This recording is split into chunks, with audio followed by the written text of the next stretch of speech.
Ravi de vous retrouver pour cette session d'information sur la télévision nationale du Bénin. Voici les titres. Mercredi du Conseil des ministres avec l'adoption du projet de budget 2025, plus de 3 500 milliards de francs CFA, 11% de hausse sans nouvelle taxe, suppression de taxes sur les kits de dialyse en revanche. Toute la décision dans un instant.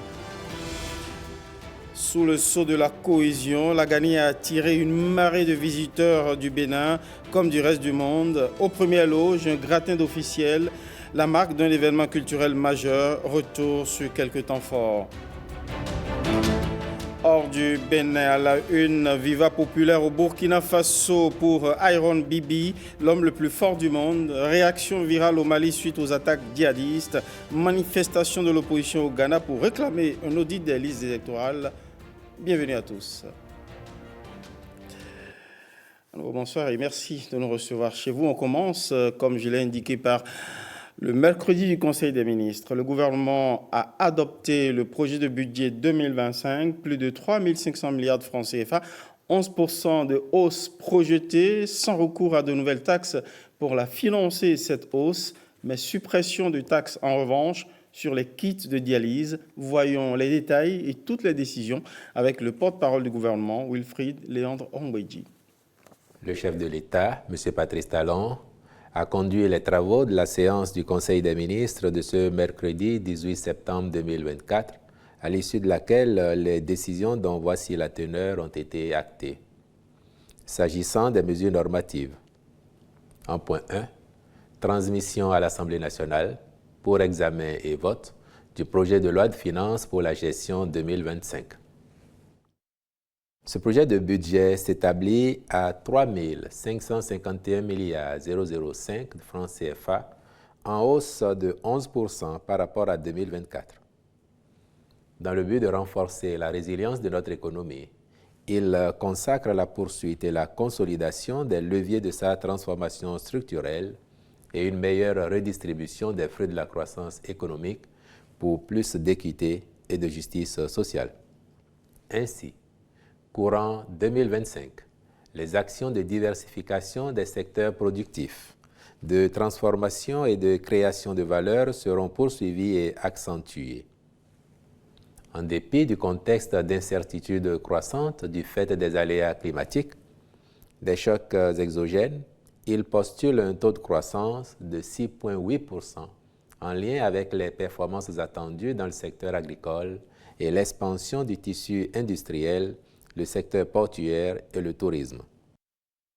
En outre, les choix budgétaires opérés permettent d'assurer les engagements du Bénin pour l'atteinte des objectifs du développement durable à travers l'accélération des chantiers de projets et réformes engagés, ainsi que la prise en compte des besoins exprimés par les populations lors des tournées de reddition de comptes.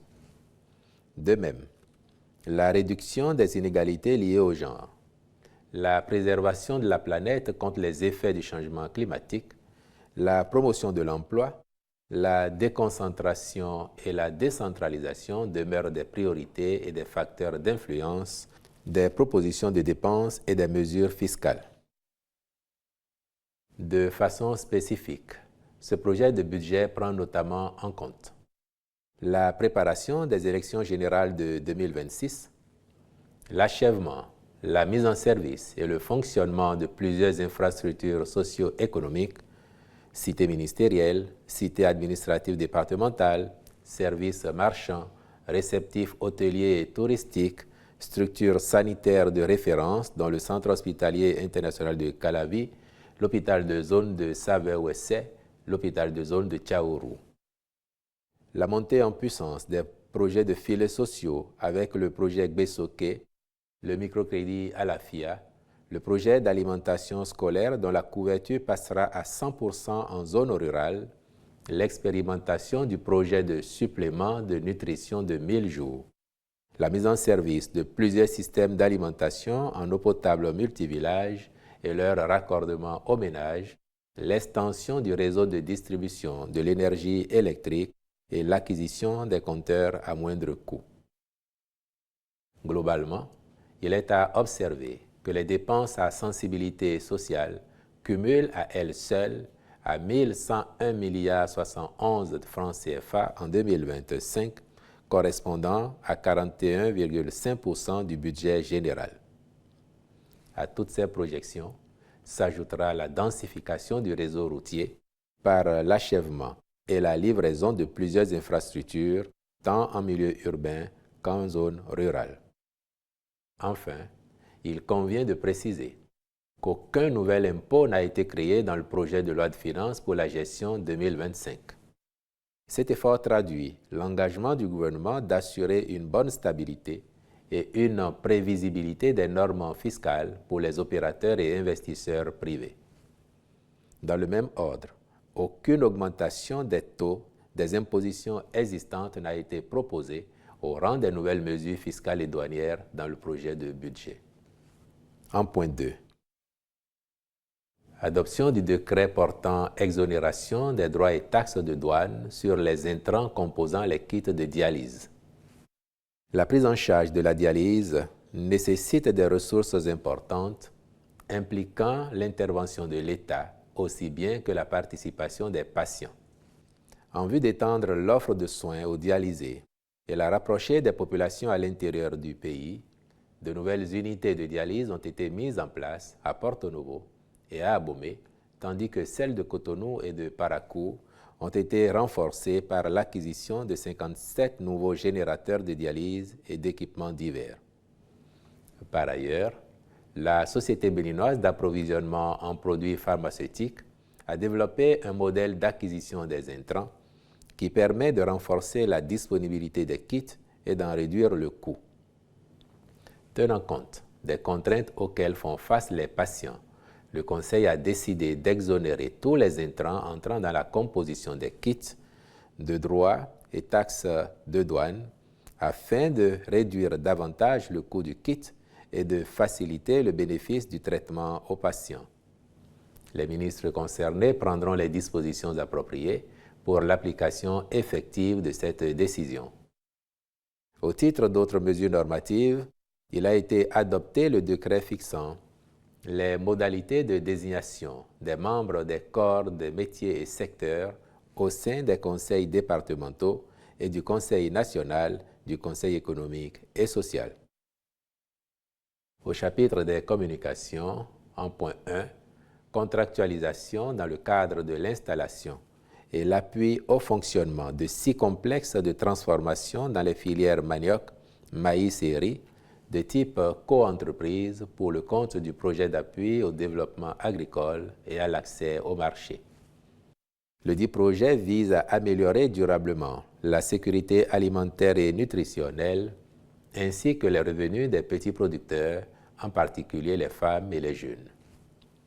Dans sa mise en œuvre, il prône un changement de paradigme axé sur la création durable de valeur ajoutée par la promotion des partenariats économiques inclusifs reliant les petits producteurs et leurs organisations au secteur privé et au marché. Ces interventions répondent aux besoins d'investissement de taille requis dans les filières agricoles conventionnelles, riz, maïs et manioc, porteuses de croissance. Il promeut les partenariats productifs au sein des acteurs de chaînes de valeur ayant des relations d'affaires et des intérêts communs et qui sont susceptibles d'élaborer ensemble un plan d'affaires pour améliorer la transformation et la commercialisation des produits, l'objectif étant d'accroître les revenus. C'est dans ce cadre qu'il accompagne ses bénéficiaires dans la mise en place et le renforcement des capacités de 6 unités agro-industrielles formalisées en co-entreprise et dédiées à ces filières dans les communes de Tofo, d'Assazomé, Ketou, Aplaoué, Banté et Bopa. Le Conseil s'est prononcé en faveur de la réalisation diligente de ces unités. En point 2, autorisation de signature d'accords cadres avec des experts et des universités pour le contrôle et l'évaluation des enseignants et chercheurs du supérieur. Dans le cadre de sa mission de promotion de la qualité de l'enseignement et des travaux de recherche, la délégation au contrôle et à l'éthique dans l'enseignement supérieur est autorisée à solliciter les services d'experts individuels et d'universités de grande réputation. À cet effet, Elle a lancé 3 campagnes successives d'appel international à manifestation d'intérêt, au terme desquelles elle a retenu, d'une part, 38 experts de notoriété internationale dans leur spécialité et, d'autre part, 2 universités canadiennes d'envergure avérée, susceptibles de mettre à sa disposition, chacune, des dizaines d'autres experts. En outre, elle dispose d'une base de données sur tous les enseignants-chercheurs des universités publiques du Bénin, ainsi que d'un accès autorisé à celle des alumni du Conseil africain et malgache pour l'enseignement supérieur CAMES. Ces 2 bases contiennent des centaines d'experts africains. En vue de permettre à la délégation d'accomplir sa mission avec efficacité, le Conseil a marqué son accord pour la signature d'accords cadres avec les experts et universités retenus pour le contrôle et l'évaluation des enseignants et chercheurs du supérieur. Au chapitre des rencontres et manifestations internationales, il a été autorisé la participation du Bénin aux sessions du conseil d'administration de l'École supérieure multinationale des télécommunications à Dakar au Sénégal du 24 au 26 septembre 2024, puis l'organisation au Bénin du 19e Congrès international sur la drépanocytose à Cotonou du 10 au 12 octobre 2024. Je vous remercie.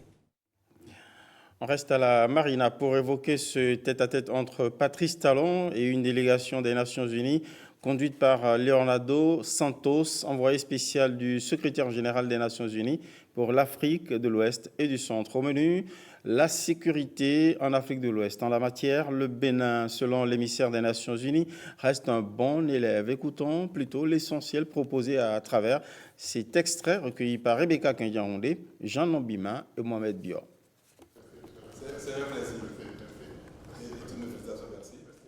Nous avons échangé avec son Excellence sur le président sur la situation, pas seulement au Bénin, mais aussi dans la région. Les défis qui se posent à la région, les problèmes de terrorisme, les problèmes de développement, des efforts de développement et la nécessité que les pays travaillent ensemble et en coordination pour faire face à ces défis. Il y a un effort, et je tiens à féliciter les pays, pour, pas seulement pour adresser la paix et la stabilité au pays, mais aussi en coordination avec d'autres pays. Et le Bénin est un pays côtier, c'est un pays qui est de ligne de front dans la recherche de la paix et de la stabilité dans la région. Nous encourageons les pays à poursuivre dans cette voie, de chercher toujours, à travers du dialogue, les formes de surmonter les problèmes, les différences. Le président de la Haute Autorité de l'Audiovisuel et de la Communication a quitté ce matin à la Commission électorale nationale autonome Sénat. À la fin de leur rencontre, les autorités des 2 institutions partagent ici un bout de leurs échanges. Écoutons respectivement Edouard Loko, président de la HAC, et Saka Lafia, président de la Sénat. Ils sont au micro de Heureuse Danondé et Jean Nombima. J'ai eu le plaisir et l'honneur d'être reçu par le président de la Sénat qui est l'une, sinon la plus importante des institutions dans le paysage institutionnel. Vous savez que c'est la Sénat qui organise les élections, aussi bien le président de la République, les députés, même une partie de la HAC. Ils ont une très grande responsabilité. Je suis venu prendre les bénédictions de mon grand frère Saka Lafia. J'ai consulté les membres de nos ancêtres. Oui. Il est béni. Donc, voilà. Tout se passera bien. Nous aussi, on est conscients que nous sommes une institution un peu délicate, sensible. Tout le monde fait attention à ce que nous faisons à un moment donné, au moment de choisir nos dirigeants. Nous avons une équipe dynamique avec nous, des gens déterminés, des gens aussi conscients de leurs responsabilités. Et on peut promettre que les prochaines élections qui commenceront en janvier 2026 se passeront avec transparence, avec calme et dans la paix pour que le Bénin ait les meilleurs dirigeants. Le président de la Haute Autorité de l'Audiovisuel et de la Communication enchaîne les visites itinérantes à ses pairs. Édouard Loko a aussi été reçu par le président de la Cour suprême hier. La démarche s'inscrit dans le cadre d'un dialogue interinstitutionnel. Écoutons le président de la HAC. Ce n'est pas uniquement une formalité républicaine que je suis venu faire ce matin ici à la Cour suprême. Vous savez, quand j'ai été nommé le 3 juillet, la première lettre de félicitations que j'ai reçue le lendemain vient de la Cour suprême. Cela m'a vraiment fait plaisir. J'étais toujours chargé de M. le Président de la République. En ce temps-là, je n'avais pas encore pris fonction. Je ne prendrai fonction que le 23 juillet après. Vous voyez que j'avais une obligation de gratitude personnelle envers le Président que je suis venu remercier, requérir sa bénédiction et ses conseils, et j'ai été comblé, vraiment comblé. Mais nous avons parlé des relations entre nos deux institutions et nous avons d'intenses relations. Est-ce que vous savez que c'est la Cour suprême qui est le juge du contentieux des élections des professionnels des médias à la HAC, par exemple. Et c'est la Cour suprême qui a le pouvoir de casser les décisions de la HAC. Donc vous imaginez très bien que nous avons à nous dire. Les défis sont nombreux. Il s'agira de vous prouver que le président de la République n'a pas eu tort. De l'univers des institutions, allons vers la politique pure et dure. La dernière sortie du président Nicéphore Dieudonné Soglo à la GDIZ a fait couler beaucoup d'encre. L'ancien président de la République tient à mettre les pendules à l'heure et à éclairer sur son acte tenu pour patriote. Il estime que le nouveau rythme imprimé par le magistère de talent au développement du Bénin mérite des encouragements. Il est au micro de Marshall Gbetoro et Brice Chibozo. Quand tu relis la Bible et que tu vois ce qui s'est passé, tu te rends compte qu'après tout, il n'y a pas quelque chose de vraiment... Parce que je m'attendais à tout, sauf que mon déplacement chez vous, et j'ai vu des choses qui m'ont séduit, allait provoquer chez des gens qui sont très proches de moi, qui ont pu imaginer que on m'avait acheté. Mais je crois que vous me donnez l'occasion, en venant ici, de remettre les pendules à l'heure. Nous voulions que notre pays devienne un pays industriel, et il est bon que les Béninois, surtout les jeunes, sachent exactement qu'est-ce qui s'est passé. Quand il y a eu la conférence nationale, tout le monde a voté pour moi et tout ça. C'était vraiment magnifique. Mais nos pays sortaient d'un traumatisme terrible. On ne payait pas les gens depuis des mois, même des années. Il n'y avait pas de pension. Les gens se suicidaient, se prostituaient. Il y avait Segbana, PCO, Petit Palais. Il faut que les jeunes aient ça dans la tête pour que nous parlions maintenant. Parce que je vais partir, mais il faut que l'histoire... J'ai été non seulement à l'ENA, à la Banque mondiale, à Harvard, mais j'ai fait également, on peut dire, la Sorbonne, et j'ai enseigné l'histoire-géographie. Donc personne ne peut me raconter d'histoire. Si Nelson Mandela est parti me chercher, c'est pas par hasard. Parce qu'il savait qu'il y avait quelque chose dans le Congolo.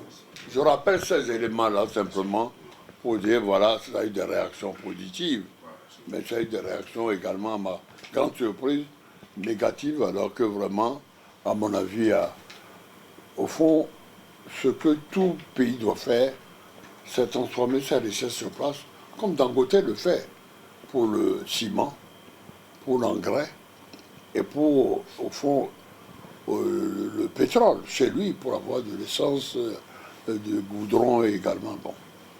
Alors c'est ce que nous avons essayé de faire ici, avec évidemment, on peut dire, notre coton. Ainsi a parlé le patriarche Nicéphore Dieudonné Soglo.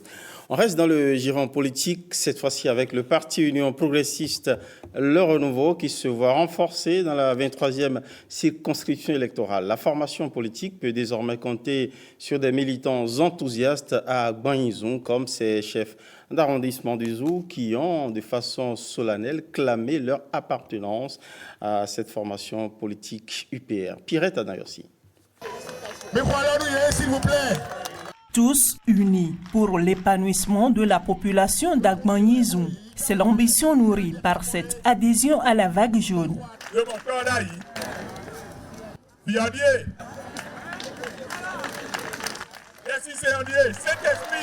Séduit par les idéaux que défendent le parti Union progressiste Le Renouveau, Alexis Doumpe, chef de l'arrondissement de Kota, et Firmin Nancy, celui d'Adenigon et toute leur base se rallient désormais à la grande famille du Baobab coiffé par l'arc-en-ciel pour la suite de leur combat politique. Nous vous garantissons qu'en nous joignant à vous, nous allons contribuer à la culture de ces vertus qui fondent notre parti. Votre décision d'appartenir au parti Union progressiste Le Renouveau témoigne de votre volonté à donner à la commune d'Agmaïzoum l'élan du développement qu'elle n'a jamais obtenu. Cela nous porte à 9 sur 10 arrondissements qui portent l'étendard de l'UPR dans notre commune. Cela mérite qu'on acclame. L'adhésion reçoit un avis favorable. Je voudrais remercier et féliciter du fond de mon cœur les 2 nouveaux récipiendaires ou heureux de jour. Notre décision est mue par le souci de cohésion et de mieux-être de notre peuple qui souffre tant de nos divisions et de nos politiques politiciennes. Et nous avons compris qu'avec l'Union progressiste Le Renouveau, la chance d'y parvenir est plus grande. Je voudrais, au nom des députés de l'Union progressiste Le Renouveau de la 23e circonscription électorale, remercier chaleureusement ces braves élus communaux qui ont pris la décision de nous rejoindre en vue de contribuer à porter haut l'étendard de notre parti Union progressiste Le Renouveau. Le combat politique, Alexis Doumpe et Firmin Nancy vont désormais le mener au sein de l'Union progressiste Le Renouveau. Prochain défi, les élections générales de 2026. Retour sur un événement patrimonial majeur au Bénin. Dimanche dernier, filles et fils de la cité des Kotodi ont répondu à l'appel de la Gani. Placée sous le sceau de la paix et de la cohésion sociale par le roi de Niki, cette célébration du patrimoine royal à forte empreinte culturelle a aussi drainé des foules de visiteurs venus de l'étranger. Aux premières loges, un gratin d'officiels. Retour sur quelques temps forts de la fête patrimoniale avec Jean-Claude James et Yves Agodopessi. Gani Djougou 2024, jour de grande foule. Aux côtés du roi Petoni Kodassis pour célébrer la diversité socio-ethnique, un parterre de personnalités dont la vice-présidente de la République, les descendants des familles Petoni, Atakora et Nyora, ainsi que les sympathisants de la culture Batonou et Bo. La Gani de Djougou est une fête pour tous, une culture pour tous. Une culture issue du Yo entier, ambitieuse et caractérisée une fois encore par la paix et la cohésion sociale. Permettez-moi de rendre hommage à celui grâce à qui tout ceci a été possible. Mon cher papa, Sa Majesté Petoni Kodassis, vous avez compris très tôt que le développement de Djougou ne peut se faire qu'en s'appuyant sur son histoire. Une histoire qui plonge ses racines dans un riche patrimoine culturel qui est au devant de la scène à ce rendez-vous annuel. La culture est ce qui nous réunit et nous révèle le mieux, et elle est créatrice de richesse si nous savons la valoriser. Mes félicitations et remerciements à l'endroit de Sa Majesté Petoni Kodassis, ainsi qu'à tous ceux qui ont contribué à la réussite de la fête que nous célébrons en ce moment avec grand plaisir. Les pays comme le Burkina Faso, le Togo et le Ghana ont pris part à cette fête de la Gani, une fête où le cheval animal sacré pour le Batonou fait le spectacle au même titre que les hommes. Écho dans ce journal de cet accord stratégique décroché par le syndicat du média audiovisuel public béninois, le Syntrap et l'école ESAE Bénin viennent de conclure un partenariat pour renforcer les compétences des agents du média public. Mais pas que. Éclairage à suivre dans cet extrait proposé par Esther Amessiga et Alexis Kenom. Ce partenariat que nous sommes en train de nouer va au-delà de la simple collaboration qui doit permettre à des gens d'avoir des bourses ou de venir faire des formations. Surtout du point de vue technique, le matériel, ça change tout le temps. Et donc, quand vous n'êtes pas en formation de manière perpétuelle, à un moment donné, vous perdez la main. Et c'est justement pour ça que ce partenariat vient à propos pour aider nos collègues qui veulent aller en formation, mais aussi pour aider les collègues dont les enfants veulent aller en formation, ou encore les collègues qui sont allés à la retraite, ou nos collègues défunts dont les enfants doivent aller à l'école. Nous n'avons pas grand-chose à leur donner, mais nous pouvons leur offrir cette opportunité-là de pouvoir se faire former, de pouvoir aller à l'école. En faisant ça, nous sommes en droite ligne avec le travail qu'un syndicat doit faire. Ce partenariat, non seulement ça va permettre aux agents d'être beaucoup plus actuels, de renforcer les capacités, mais aussi ça pourrait participer à l'amélioration de leurs conditions de vie, simplement parce que ça pourrait leur permettre de scolariser leurs enfants. Nous sommes dans un métier et nous devons de nous soutenir, trouver un moyen pour aider nos collègues qui ont envie de poursuivre les formations à le faire aisément dans des conditions vraiment très abordables. Je crois que sur le SG, c'est à votre actif de penser si loin que ça pour dire, mais ces collègues qui sont décédés, qui ont des enfants abandonnés, qui ont réussi à avoir le bac, qui doivent aller à l'école, à l'université, qu'est-ce que nous pouvons faire pour les prendre en charge? Et ceci marque quand même le début d'un long partenariat avec d'autres perspectives qui vont s'enchaîner, je l'espère bien, pour des initiatives plus fructifiantes qui vont nous unir pour longtemps encore.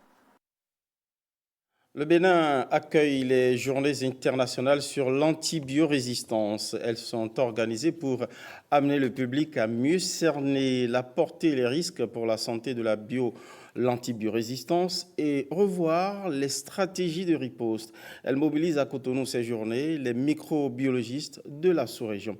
Russe Danondé, Bénédicte Possou pour les éclairages. On est réunis pour parler d'un sujet majeur. Au-delà d'être un problème de santé, c'est un problème de développement. Ils sont chercheurs, microbiologistes d'ici et d'ailleurs. Un regroupement de praticiens spécialistes de l'étude des bactéries, des virus et de certains parasites et leurs vecteurs. Face à l'ampleur de la résistance des bactéries aux antibiotiques, ils se retrouvent pour évaluer le plan d'action national établi en 2017. Après plusieurs années, nous nous retrouvons à un taux d'accomplissement de ce plan-là vraiment dérisoire. Parce que chacun de nous n'avons pas joué notre partition.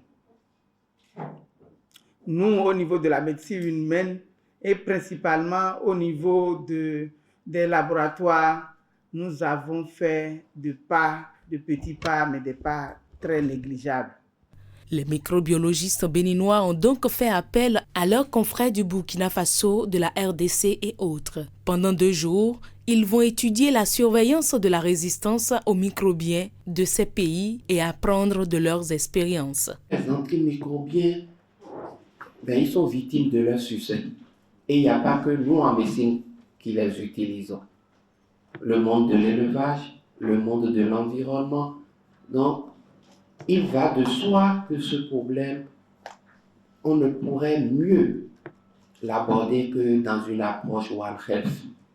Et également le réseau national des laboratoires qui se met en place selon cette approche est vraiment un cadre idéal pour que ensemble on puisse travailler à trouver les bonnes solutions. Ces assises dénommées Journée internationale sur l'antibiorésistance à Cotonou ont pu se tenir grâce à la coopération belge et l'Organisation mondiale de la santé. Actualité de la migration béninoise à travers le monde, c'est avec le Bureau mondial de la Fédération internationale des Béninois de la diaspora installé aux États-Unis et qui compte 67 pays membres à travers le monde. Une fédération qui s'active pour protéger et veiller sur les conditions des migrants en situation difficile dans leur pays d'accueil. La FIBED a organisé à ce sujet une première rencontre avec les migrants candidats au retour, mais pas seulement. Elle profite pour lancer un appel à tous les autres migrants. On voit le sujet avec Gloria Oni et Françoise Inso. Ils sont parfois confrontés aux préjugés raciaux ou ethniques, ce qui affecte généralement leur intégration et leurs opportunités d'emploi. Les difficultés de ces migrants varient en fonction du pays d'accueil.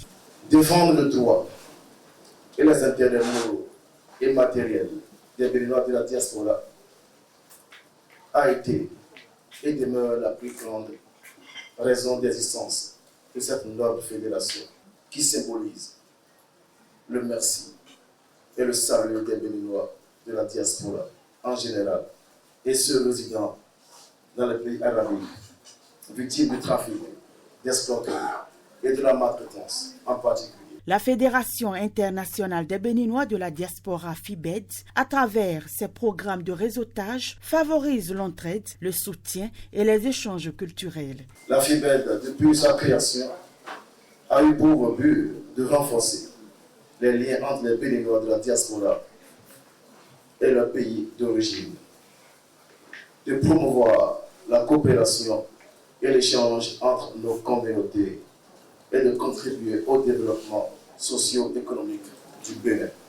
Des stratégies qui vont permettre aux migrants qui font face aux problèmes juridiques et administratifs de trouver des solutions appropriées. L'objectif de la FIBED est de sauver la vie des Béninois dans plus de 25 pays qu'elle couvre dans le monde entier. C'est une organisation qui aide beaucoup de Béninois à l'étranger, que ce soit leurs difficultés au niveau de papier d'état civil, les difficultés en termes de santé, ceux qui ont des difficultés avec leur bourse, ils font énormément. La FIBED, Fédération internationale des Béninois de la diaspora, œuvre pour la protection des Béninois vivant à l'étranger et à la réduction des discriminations et des abus. Lutte contre une certaine forme de discrimination, on en parle avec ce slogan « Zéro harcèlement sexuel en milieu d'apprentissage ». C'est le thème de la 4e édition du jeu concours a cappella qui a connu son épilogue samedi 6 septembre 2024. Pendant 8 semaines de jeux ludiques, la jeunesse de Glodjigbe a été sensibilisée aux vices de l'oisiveté et de la sexualité précoce. Marshall Betoko, Françoise Inso. Des vacances éducatives et divertissantes pour une jeunesse mieux outillée désormais sur les vices de l'oisiveté et de sexualité précoce, c'est la moisson de ces 2 mois d'activité de l'ABMS et de l'ABPF à Glodjigbe. La présente édition avait pour thème « Zéro harcèlement sexuel en milieu d'apprentissage ». Les objectifs étaient d'éveiller la conscience de la population, de renforcer la capacité des jeunes et d'offrir les services de santé à la population. Cette 4e édition est placée sous le thème « La lutte contre le harcèlement en milieu d'apprentissage et les grossesses non désirées ». Cette problématique est un fléau qui touche de nombreux jeunes. Ce concours a le mérite d'apporter plus d'informations à la couche juvénile qui constitue la principale cible. Pendant 8 semaines, la population de Glodjigbe a chanté zéro harcèlement sexuel en milieu d'apprentissage avec au moins 4500 personnes. Cette 4e édition du jeu concours a cappella a vu défiler de jeunes candidats qui ont fait preuve de créativité et d'originalité à travers leurs différentes prestations. Tout au long de ce parcours, nos candidats ont montré leur talent musical, mais aussi leur capacité à porter un message fort et nécessaire. À travers leur voix, ils ont su sensibiliser et toucher nos cœurs, rappeler à chacun de nous l'importance de lutter contre toute forme d'injustice, de créer un environnement sûr et respectueux pour tous. A cappella, au-delà d'une célébration musicale, est un moment d'échange, d'apprentissage et de rappel d'engagement des uns et des autres pour un avenir meilleur de la jeunesse béninoise sans harcèlement sexuel.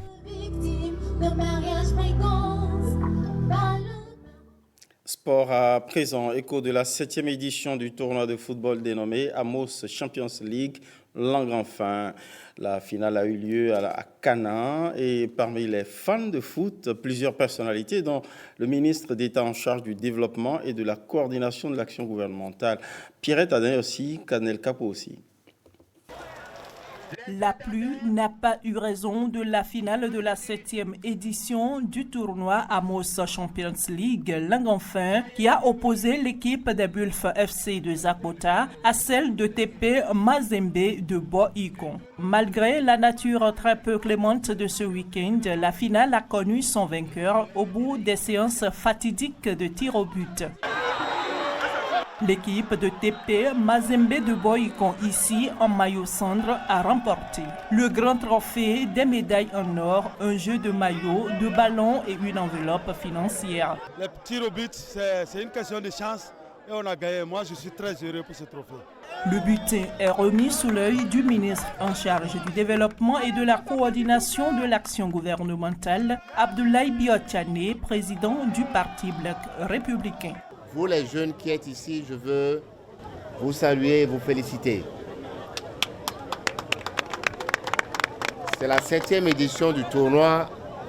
Je vais en profiter pour féliciter surtout Amos pour sa résilience qui fait que d'année en année, il fait de cet événement un événement important dans Zogodomé et dans la circonscription. L'équipe des Bulf FC de Zakota, qui n'a pas démérité, quant à elle, repart également avec un petit trophée, des médailles, d'un jeu de maillot et d'une enveloppe financière. Je suis vraiment déçu, mais je pense qu'on va faire beaucoup d'efforts pour bien revenir. Dans la 23e circonscription électorale comme dans la 24e circonscription électorale, la jeunesse est prête, puisque à travers le football, on fait beaucoup de lectures, notamment des lectures politiques. Et c'est ça surtout qui m'a enchanté. Et je voudrais féliciter et remercier également les têtes couronnées qui ont effectué le déplacement. Mon objectif en organisant ce tournoi il y a 7 ans, c'est que tous les jeunes puissent rester ensemble. Parce que nous avons mieux à faire que de rester dans des guéguerres inutiles. Le président Abdoulaye Biotchane est là pour la jeunesse du Zou. Il est là pour nous les jeunes. Une manière de nous dire qu'il nous suit de très près et qu'il nous soutient. Félicitations. Et à vous, jeunes, je vous demande de continuer à le soutenir. Il faut le soutenir pour le tournoi, mais il faut le soutenir pour des événements plus importants. Donc, je vais regarder comment ça va se passer. C'est sur une note de satisfaction que organisateurs, joueurs et amoureux du Curon ont dit au revoir à cette 7e édition du tournoi départemental de football du Zou, dénommé Amos Champions League, langue enfin. On enchaîne avec les échos du tour préliminaire CAF d'Adjé FC. Le seul représentant du Bénin s'est incliné à son premier match du second tour préliminaire de la manche allée de la Coupe de la Confédération CAF. L'adversaire du jour, la Renaissance sportive de Berkane du Maroc, a dicté sa loi de favori. On va le résumer avec Blaise Adanko. Clairement de la différence de niveau entre les deux équipes. Oui, c'est un palier au-dessus. Oui.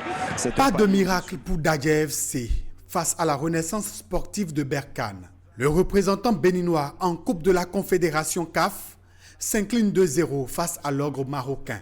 Dans le contenu, l'équipe de Yaya Kone montre de belles choses. Elle s'offre d'ailleurs la première opportunité de la rencontre à la 20e minute, mais Salif Bagat manque d'altruisme. La deuxième chance pour l'équipe. 9 minutes plus tard, les Marocains réagissent. Raman, le portier de Dadje, intervient. Il est sollicité à nouveau sur une frappe enroulée au second poteau. Le dernier rempart du club béninois d'une envolée empêche la Renaissance sportive de Berkane d'ouvrir le score. 0-0 à la pause. Dès la reprise, les Orangenois poussent. Ils sont récompensés à la 57e minute. Paul Valéry, d'une tête imparable, donne l'avantage à son équipe. Sur cette action, à la 63e minute, Gaël Dassi sauve Dadje du 2-0 et empêche une balle qui prenait la direction des filets. 73e minute, Blaise Selassie, pas en vue, se signale sur coup de pied arrêté, mais sa reprise de la tête manque le cadre. La renaissance sportive de Berkane va faire le break dans le temps additionnel. Ayoué Kairi punit Dadje et permet à son équipe de prendre une belle option avant la manche retour. Le but du chaos. L'apprentissage est difficile pour le représentant béninois lors de ce second tour préliminaire de la Coupe CAF. Dadje va tenter le vendredi 20 septembre de laver l'affront au Maroc.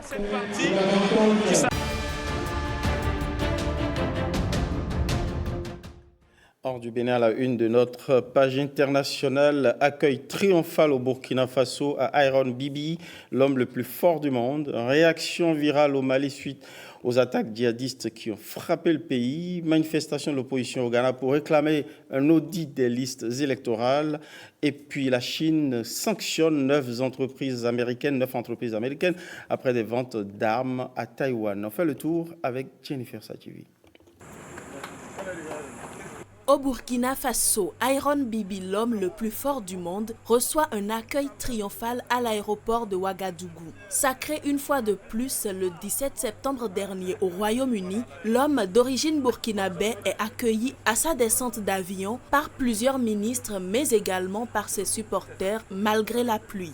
Âgé de 32 ans, le colosse de 180 kg s'est distingué après avoir soulevé une charge record de 231 kg en battant son propre record du monde du log lift, une compétition qui consiste à lever des troncs de bois.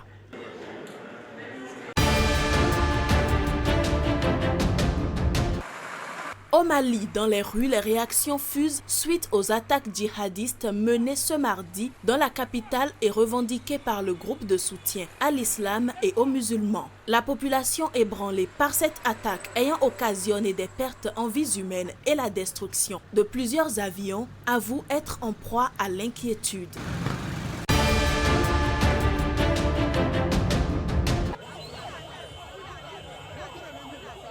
Présidentielle au Ghana, des milliers de manifestants ont pris d'assaut les rues mardi à l'appel de l'opposition pour réclamer un audit des listes électorales. Le principal parti d'opposition du Ghana, NDC, entend ainsi pousser la commission électorale à réaliser un audit judiciaire des listes électorales au plus vite. Il redoute une tentative de fraude en faveur du parti au pouvoir dans le cadre de la présidentielle de décembre. La commission a rejeté cette accusation, expliquant que les modifications ont juste pour but de mettre à jour les listes et d'assurer la transparence.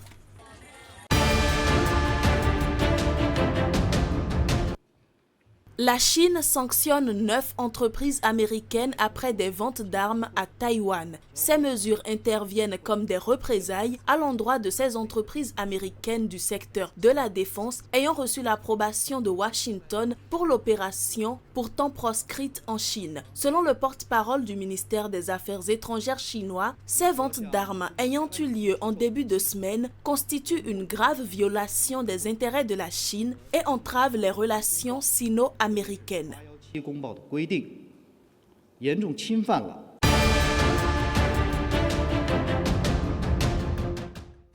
C'est la fin de ce journal. Merci pour votre inusable fidélité.